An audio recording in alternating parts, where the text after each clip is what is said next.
I'm Brian Gower. I'm from the band Playing Without a Pilot. We're from San Diego. We're a three-piece pop punk rock and roll band. I'm also co-host of the podcast, the ToneJerks.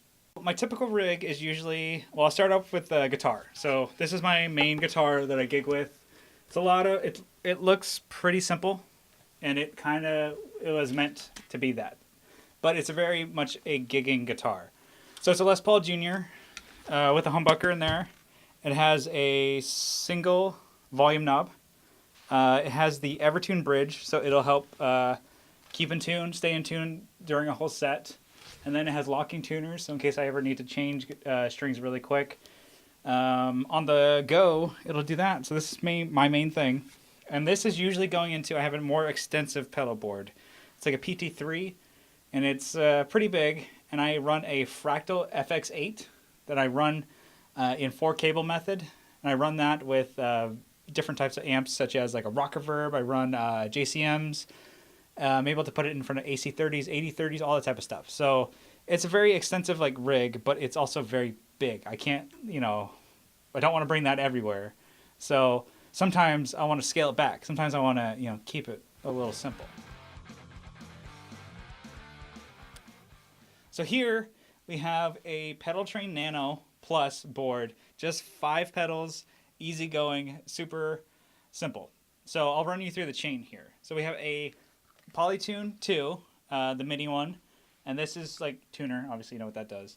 And then it goes into my Mad Professor Sweet Honey that's always on, and this is kind of like my main grit sound. It can, like, if I can have a simple clean amp, and this thing will help just grit it up and make it feel, it's not necessarily an amp in a box, but it gives it a very dynamic feel to the sound. So this I always just keep on, leave it on, keep it light, very light drive. Here we go. And then over here, we're going to skip this one real quick, but because it goes from the Mad Professor to the Full Drive 2 with a JHS Mini Boost mod. This thing is usually for my big channels when I'm pushing on to like distorted, more punk, more like really drivey stuff, or big choruses. This is coming in because it adds a lot of drive, and it's like very, it's not very mid-heavy, but it's all like, a lot of bass and stuff like that too. It's all coming in. It's very big sound. And then here is my Mini Bomb Boost, which is like a very, like it's a JFET based clean boost. I'm putting that on like mainly for solos or big riffs, stuff like that. And then we're coming out of this and going into the MXR Carbon Copy delay. And then here, this is mainly set to kind of like a medium like delay. It's not super long, but in the, maybe like 3 or 4 repeats, whatever. So nothing too crazy. And the Carbon Copy mixes really well with like so many different types of amplifiers, either clean or pushed or whatever. So this is my main thing.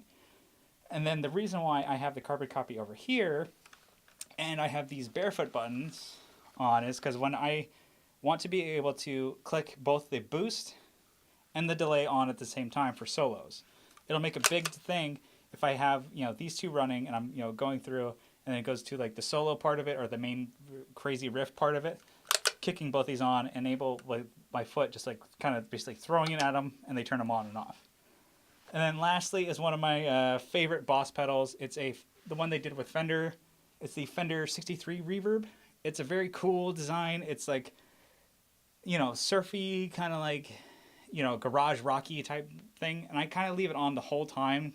And very, like, the mix is really low, but the dwell, the actual reverb part of it is very high and springy.